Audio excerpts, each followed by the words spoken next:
Ce qu'on vient de lire, c'est distribué sur une journée et demie de Jésus. C'est arrêté au milieu du chapitre 2.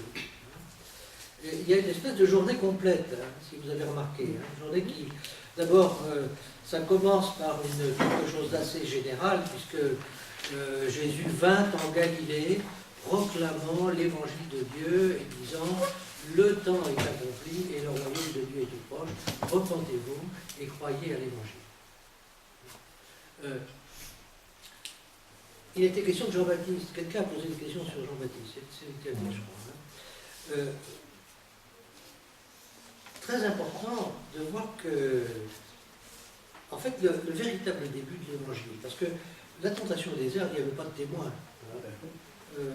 Le baptême de Jésus, les supplices, il n'y avait pas de témoin.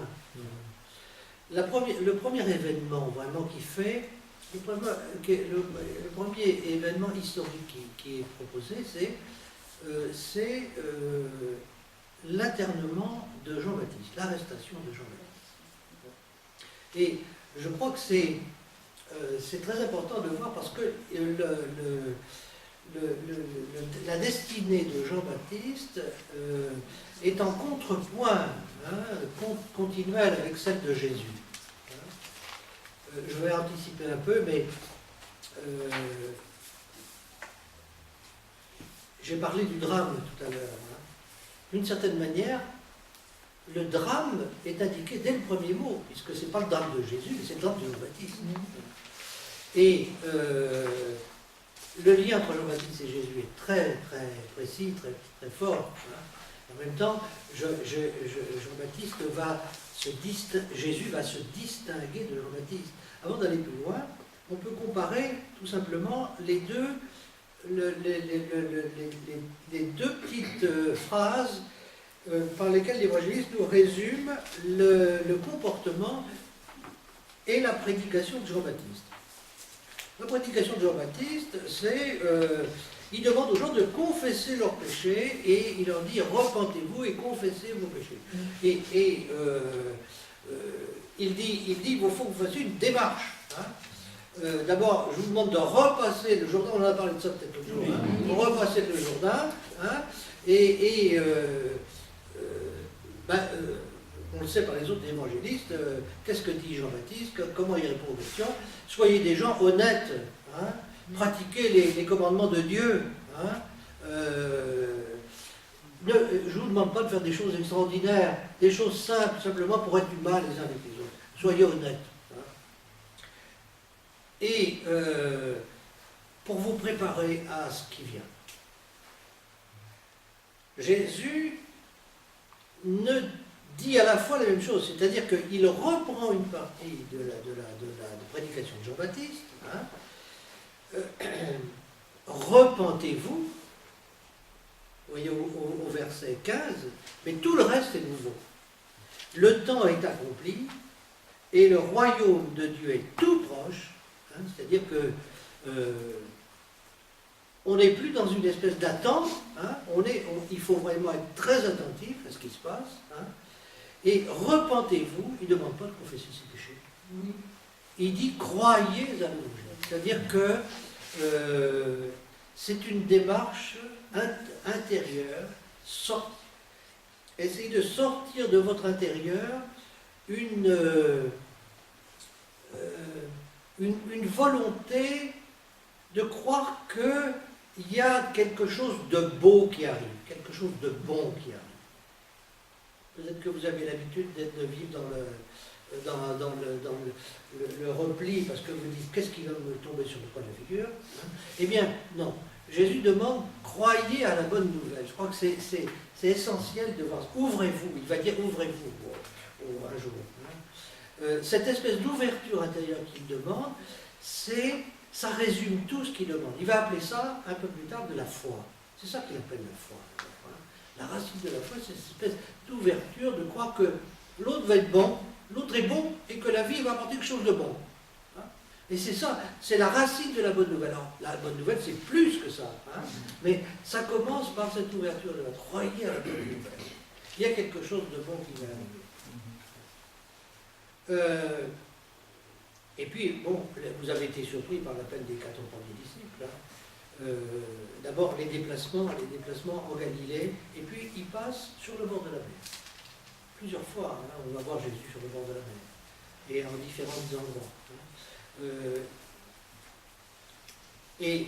Sur le bord de la mer, alors, il appelle, et alors, chose extraordinaire, on a l'impression que c'est quasiment magique. Oui, voilà.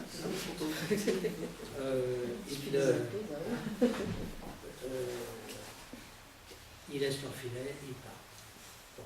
On ne peut pas imaginer que ça a été aussi simple que ça. On ne peut pas imaginer que ça a été aussi simple que ça. Moi, l'Évangile ne nous donne pas tellement de... On imagine Pierre déjà marié, ayant peut-être déjà des enfants. Hein, on imagine la belle-mère. La réaction de la belle-mère. Dans quelle aventure et dans quelle galère est-ce que mon gendre est en train de fouer? Hein? Alors, l'Évangile ne dit pas que c'est pour calmer la belle-mère qu'il a guéri, mais je veux dire qu'il y a des petites notations comme ça. On sait par Saint Paul, par une lettre de Saint Paul, que Saint Pierre, après la résurrection, est allé prêcher, il a emmené sa femme avec lui. Et donc, il y a un arrière-fond existentiel qui nous échappe, hein, mais on ne peut pas... Alors, qu'est-ce que l'Évangile essaie de nous dire? L'Évangile essaie de nous dire que c'est Jésus qui a l'initiative. C'est pas eux qui l'ont choisi. Les évangélistes disent ça autrement, hein, parce que Marc, il résume tout, il contracte tout. Mais c'est lui qui a l'initiative. Il y a d'autres, il n'y a pas de dialogue du tout. Hein. Aussitôt, comme vous l'avez dit. Alors, il y avait certainement un magnétisme. Hein, parler avec autorité, appeler, et puis cette activité de médecin, quand même, enfin de guérisseur, hein, et le fait de ne pas parler comme les scribes. Alors, qu'est-ce que c'est parler avec autorité? Dans le contexte, c'est que, on le sait par la manière dont par la façon, par exemple, dont aujourd'hui encore les rabbins prêchent. Hein. Ils prêchent en s'appuyant continuellement sur ceux qui les ont précédés. Hein.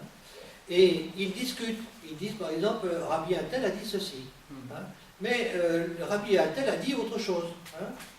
Alors, ben voilà, hein, on peut balancer, on peut passer toute une prédication là-dessus. Hein, le pour faisait le pour et le contre. Hein.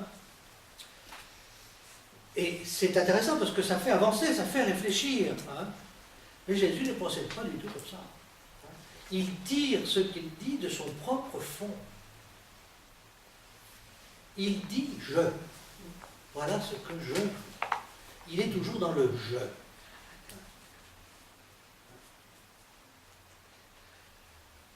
Il est dans le jeu. Et ça étonne beaucoup les gens. Alors, sans doute qu'il y avait de temps en temps des rabbis qui étaient très... qui étaient originaux, hein, et qui se démarquaient, et qui disaient « je hein. ». Mais cette manière de dire « je » va de plus en plus étonner les gens. Hein, d'autant plus que il va dire « je », mais en contraste très fort et peu à peu en opposition, hein, avec la manière de faire, la manière de dire des gens qui sont patentés pour expliquer la loi. Il se met à donner son interprétation tout à fait personnelle de la loi, sans faire référence à Rabbi Attel et Rabbi Attel. C'est la première. Et parler avec autorité, c'est d'abord ça. Et puis la deuxième chose, c'est que il dit qu'il annonce de nouvelles qu'on peut avoir confiance dans la vie. Et voilà qu'il provoque cette espèce de psychodrame dans la synagogue. Hein.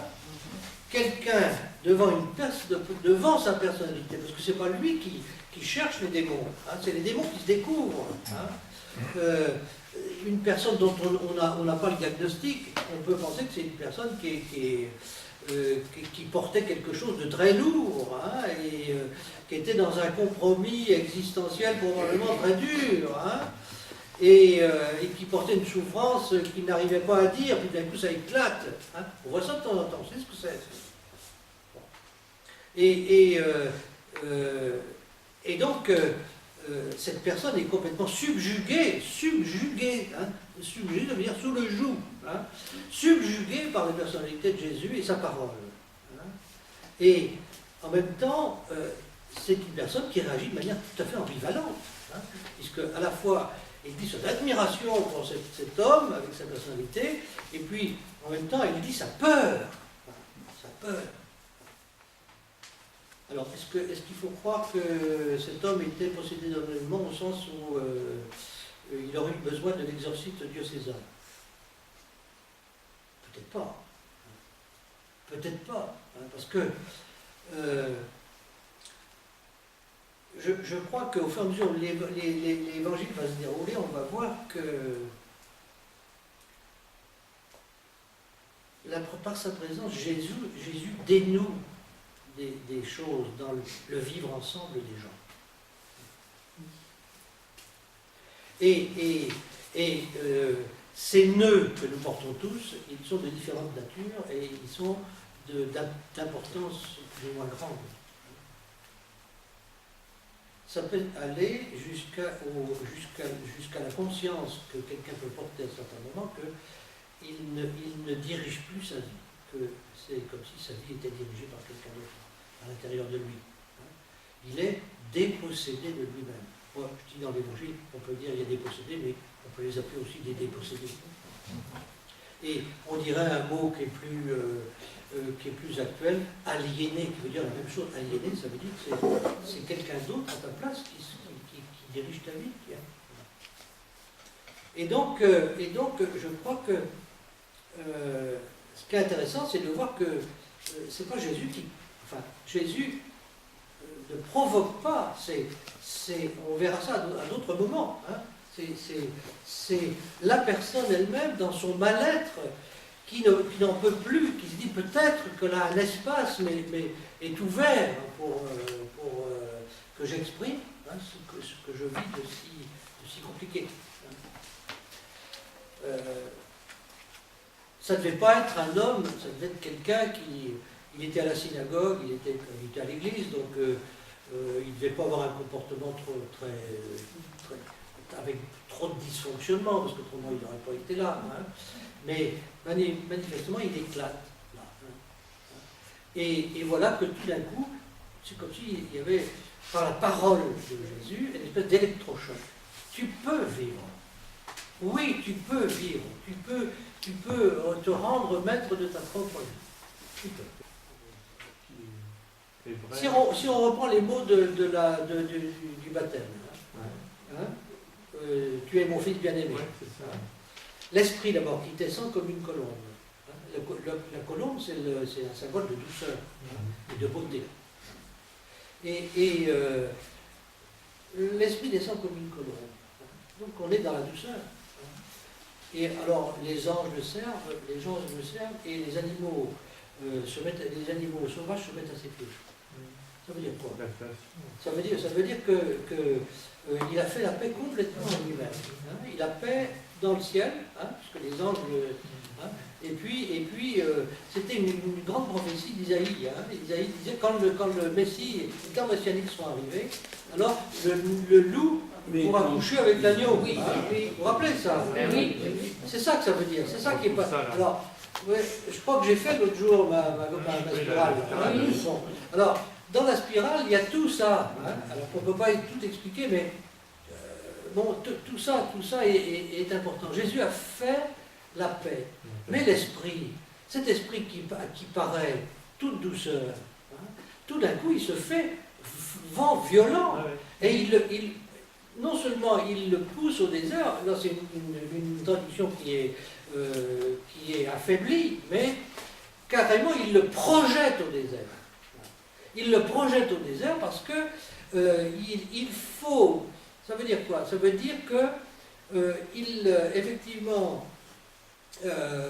il est reconnu comme le Fils, hein, mais sa mission va se heurter à des résistances terribles et il faut qu'il s'y prépare. Il faut qu'il s'y prépare, mais en même temps, c'est possible, puisque à l'intérieur de lui-même, il a réussi à faire la paix. Et donc, dès qu'il commence à prêcher, ben, il y a l'appel des premiers disciples, c'est ça marche, hein, ça marche, hein, mais les premières résistances apparaissent. Et au fur et à mesure, hein, on est dans la première page, mais ces résistances, de toutes parts, hein, vont se manifester. Simplement par ce qu'il est.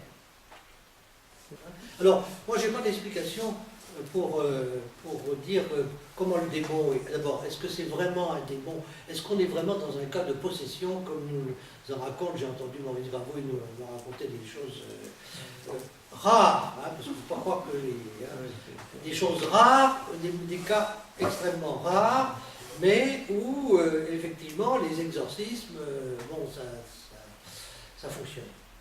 Moi, je crois qu'il ne faut pas lire les exorcismes dans l'Évangile avec ça. Hein. C'est beaucoup plus large que ça. Hein.